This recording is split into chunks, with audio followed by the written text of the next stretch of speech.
สวัสดีครับกระผมชื่อนายหิมวัฒน์พรหมโสภานักเรียนระดับชั้นมัธยมศึกษาปีที่4ทับ5เลขที่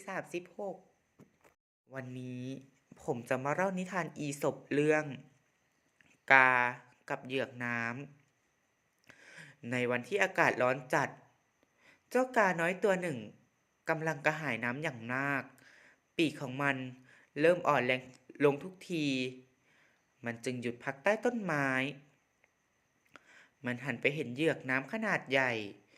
วางอยู่แต่ในน้ำนั้นมีอยู่แค่ก้นเหยือกซึ่งมันไม่สามารถเอาจะงอยปากของมันลงไปกินน้ำได้ระหว่างที่เจ้ากากำลังคิดหาวิธีจะกินน้ำในเหยือกนั้นสายตาของมันเหลือบไปเห็นก้อนหินมากมายบนพื้นมันจึงค่อยๆคาบก้อนหินใส่ลงไปในเหยือกน้ำก็ค่อยๆสูงขึ้น จนมันถึงปากเหยือก เจ้ากาน้อยแสนฉลาดจึงได้กินน้ำอย่างง่ายดายนิทานเรื่องนี้สอนให้รู้ว่าความพยายามอยู่ที่ไหนความสำเร็จอยู่ที่นั่นขอบคุณครับ